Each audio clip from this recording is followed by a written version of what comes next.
What is up, Steelers Nation? Thank you so much for jumping on to another episode of All Steelers Talk. I'm Noah Strackbein, joined by Jacob Punturi live after the Pittsburgh Steelers just completed their joint practice with the Tampa Bay Buccaneers in a day that I think was highly anticipated. Mike Tomlin, Aaron Rodgers, DK Metcalf, even Patrick Queen at times said this is a great place to do a lot that maybe some starters aren't going to do in the preseason. A lot to take away, a lot to dive into as we just do a general recap. I'll ask you first, how you feeling, my friend? Second, how do you think the Steelers did today?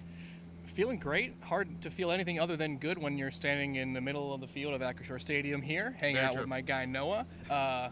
Steelers did okay. You know, I can't say they did excellent. I think they did a lot of things really well. I think we saw a lot of possible issues emerge, things that we're going to have to check in on again for this upcoming preseason game. But the one thing that I really did like was the offense had a good day, and I think a much better day than I anticipated coming in. So, you know, lots of good to take away and a couple of bad things to dive into as well. I agree. Let's start with the offense. They finished the day, 2-minute drive, obviously. Not what they were looking for. Defense, on the other hand, not what they were looking for as Tampa Bay scores. Did you take today as a negative for the offense, or did you take today as a sometimes you're going to hit, sometimes you're not, and maybe that's what, you know, the Steelers just had happen with another team on the field?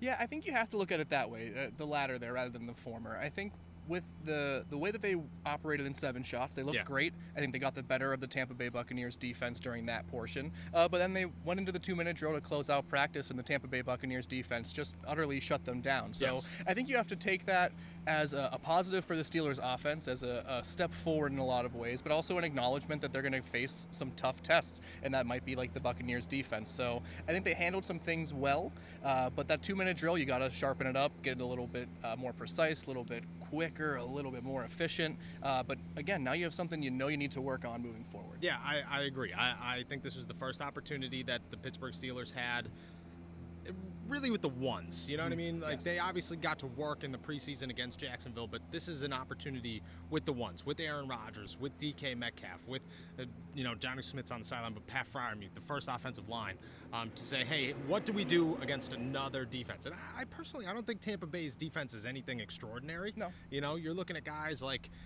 McMillan, Servassier Dennis, shout out from Pitt, Kalijah Cansey from Pitt, shout out, but there's not a lot of names out there that you look at this defense and say, this is top tier. This is the best that you can get.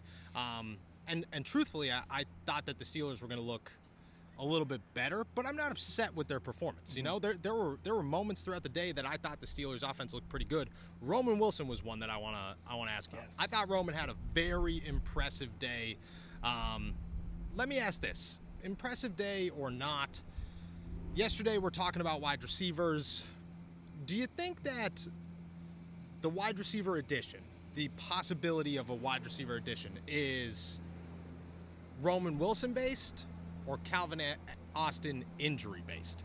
Ooh, it's got to be Roman Wilson based, and I do have to say, his performance today was a difference maker. It was maybe the first time that I saw and can recognize that he can be an impact player going against quality defenses. We saw it with his route running. It looked really precise, especially when the 7 shots and especially towards the end of practice as well. So I think it really has more to do. We saw Calvin Austin just a little bit. He saw him run a couple laps as practice was getting started, and saw him around. Good. Yeah, great progress. But I think this really comes down to what Roman Wilson can do in the next couple of days here. If he has a big game against the Tampa Bay Buccaneers in a way that feels important and not just like he went up and outperformed some second string and third string players, I think we are looking at maybe we have to backpedal a little bit based off where we were just a couple of days ago. Do you think that's any different? No, I agree. I think right now, you're talking to some people on the sidelines, you're hanging out, you're kind of getting a feel of what's going on and where the Pittsburgh Steelers are mentally when it comes to a wide receiver. And I agree with you. Like, I don't think Roman is the reason that they'd go out and get somebody.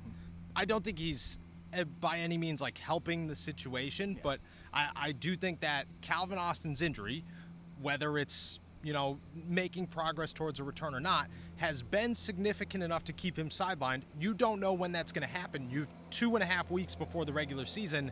At some point, you have to sit down and make a decision of like, okay, do we wait for Calvin or do we not? I also think at the same time, like you watch this, shout out to the lantern bugs, disgusting, making their way to Acrisure Stadium here. You watch the Steelers offense, and I think today in particular was a good one. They have too many slot receivers. Yeah. They're almost all, it's DK Metcalf, 15 slot guys. And I think that is a conversation that we need to start having about how maybe the Pittsburgh Steelers, they need an outside guy, and they're kind of becoming aware that they need an outside guy. Yeah, absolutely. And to bring up Roman Wilson one more time, where he looked his best was coming out of the slot. Of course. And, unsurprising there. But yeah, the lack of an opposite sort of force to go alongside DK Metcalf, I think is becoming a much, much larger issue. And I think more than anything, more than the need to supplement the offense, I think it's the need to find that balance, to find that outside force is becoming more and more important by the day. And it doesn't seem like Roman Wilson is the guy to fill that spot, even if he is coming along, maybe at a faster pace as we get closer to week 1 here. I agree. Let's talk defense. Mike Tomlin talked today, made it very clear who cornerback 1 is. Jalen Ramsey, without question. That's Jay. This is Jay's guy. We talked about it a little bit yesterday. We were obviously asked about Joey Porter and Jalen Ramsey and how that thing goes down. Is there any part of you that's, this is Jalen Ramsey's team, and Jalen Ramsey was on Mike Evans all day today. I'm not going to say he looked the greatest, but he was on Mike Evans all day today. And Jalen Ramsey is the guy I would trust in those situations, for sure.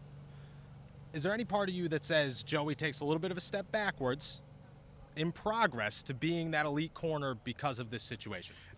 I think there's a possibility that is going to happen. Yeah. I think Joey Porter is clearly motivated, and I think he is fired up in a way that we are used to seeing with the fiery cornerback. But I think the lack of opportunity in those bigger spaces, whenever it is going to be Jalen Ramsey going up against Mike Evans, and he shadowed him all day today, and I do want him to be that player as well. I think I have more trust in Jalen Ramsey than Joey Porter Jr.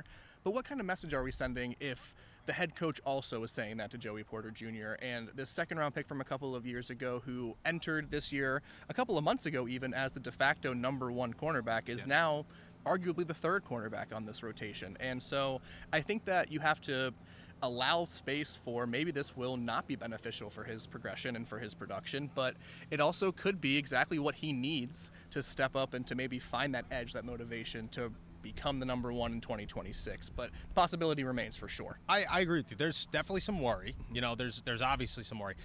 I also look at it and say, like, Jalen's here. Jalen's obviously a Hall of Fame, all-pro guy. Like, we saw it. We've been saying it. Jalen showed up, and he was immediately, outside of T.J. Watt, the best player on this defense. You're not going to – if T.J. Watt showed up tomorrow, you know what I mean, in a trade, you don't go, well, Nick Herbig looks pretty good. Like, that's not what you say.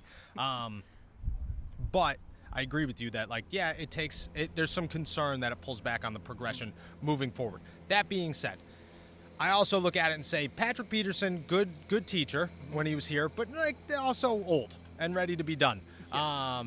Dante Jackson, it wasn't that guy. You know what I mean? Wasn't that guy. Levi Wallace, Akella Witherspoon, not that guys. Yep. Jalen Ramsey, and even Darius Slay. I think Darius Slay helps for sure, but Jalen Ramsey is a all-pro Hall of Fame guy who's still in his prime to a degree. Yep. And Joey getting to watch that, getting to learn from that, I also think is maybe equally beneficial, if not more, than maybe pulling away from that attitude. For sure. And I think just to add on to that just a bit here, we saw the secondary falter just a bit going against Mike Evans, going against Emeka Egbuka, and this really talented Jalen McMillan, another great name from the Tampa Bay Buccaneers receiving core. We saw the secondary for the first time this entire offseason, preseason situation kind of get outworked a little bit. And I'm really curious to see how Joey Porter Jr., getting the chance to observe Jalen Ramsey have maybe not his best day since donning the black and gold, to see how he responds, I think will set an incredible tone, an incredible example for what the Steelers want Joey Porter to kind of follow and to emulate moving forward as well. So I think Saturday's a huge opportunity for the entire secondary. We're not going to see a lot of the starters, of course, but I think you can use this as a bulletin board material of sorts to say, hey, they kind of got the better of us a little bit in practice. Let's go out and whoop them on Saturday when we meet again. Does the fact that the Steelers maybe didn't have the most impressive day today sit with you how heavy does that sit with you when you think of the Steelers as a contender? And the Bucs are a good team, don't get me wrong. But the Bucs aren't the Bucs aren't going to end up in the Super Bowl. And if they do, it's like, oh wow, Bucs ended up in the Super Bowl. You know what I mean? It's not you wouldn't go into the season predicting it. Does that kind of sit with you in a little bit of a heavy negative light? Honestly, no. I think it's a good thing that we are, for once, before week 1 of the regular season, seeing this defense take its licks, take its lumps. We've seen the offense, certainly go through that up at St. Vincent's College, and we saw it here today as well for bits and pieces. The defense needs to have that struggle. If they are going to be historic, we've heard from so many different coaches, players, that all the components, the ingredients are there for an elite historic defense. You have to struggle in order to get better, and you have to be able to overcome more obstacles in order to reach your highest point. So if this is kind of one of those stumbling blocks, one of those things that helps them get to the next level, then great. So for right now, I'm not very concerned. If this is the start of a trend, then sure, we're going to have some concerns very soon, but not right now. No, I think I agree. I think come Saturday, we'll see what's up, but not having Aaron Rodgers. I also look at it as like, you essentially had 4 downs, which, don't get me wrong, Tampa had 4 downs too. They turned it into 4 more, they turned it into 4 more, and they turned it into 4 more and a touchdown. I understand that. But you essentially had 4 downs, 1 drive to say, how does our starting offense look against your starting defense in a full live capacity? And, this is a new group. Tampa is not a new group. This is not a forming offense. The Steelers are a forming offense, and I think because of that, just like you said, I want to see more licks. I want to see what happens in a full game rather than, again, a series or 2 series to say, that's it, it's all over. We'll go from here. Last one, Andy Weidel, I asked about Cam Heyward. He said he's going to defer that to Omar Khan, but he also made it, very clear that Cam is a guy that he's going to come in here in football shape. Did not address him being here in week 1. Cam's on the sideline once again, street clothes. I'm not worried about his conditioning, but are you, has your attitude changed? Has anything adjusted every day that you see Cam not participating? And this seemingly, Adam Schefter said this yesterday. I've talked to people like the Steelers don't have intentions to pay this guy. Is your attitude changing towards the situation? Slowly but surely, it absolutely is. I hate to say it. I am a huge fan of Cam Heyward. I think what he brings to this team is invaluable and worth the additional money that he is seeking. But if the Steelers are set, if this boundary is something they will not cross in terms of paying him more, I think we're just seeing the Steelers trying to demonstrate to Cam Heyward that we don't want to pay you for a reason. And I think they are trying to show this defensive tackle group, which is deep, maybe the deepest I've seen in the past couple of years with this Pittsburgh Steelers team. I think they're trying to make their point, and they're playing hardball. So I am losing confidence. I am not hitting the panic button, but I am losing confidence that Cam Heyward will be in uniform week 1 and that any sort of new restructuring is going to happen at all. Yikes. Big yikes. That would not be good for the Pittsburgh Steelers. Until we have 3 weeks, a lot could happen in 3 weeks. I think in every week that goes by, I agree with you more and more. I'm getting, but I also think that the Steelers at some point are going to get a little bit desperate. Cam at some point is going to get a little bit desperate. At the end of the day, neither of these sides want Cam to not be on the football field come week 1. The Steelers aren't like, well, you know what, screw him. And Cam's not like, I can't wait to miss my second last NFL season. That sounds great. I just don't think that's going to happen. I think at some point you come to a desperation compromise of okay, what's the magic number? It's low. It's not great. We'll try again next year. But for right now, here you go. This is what it is. And I think the closer we get to week 1, the closer we get to whatever that number is being, and we'll see what happens there. All right. That's everything on our agenda today. Thank you guys so much for jumping on to another episode of All Steelers Talk Live. Post Pittsburgh Steelers, Tampa Bay Buccaneers joint practice here at Acrisure Stadium. Make sure to subscribe to us on YouTube, youtube.com/allsteelerstalk. Check us out anywhere you get your podcasts. As always, find all of our work at si.com/NFL/Steelers. With that said, we will be back tomorrow. Enjoy another beautiful day in the Berg. Peace.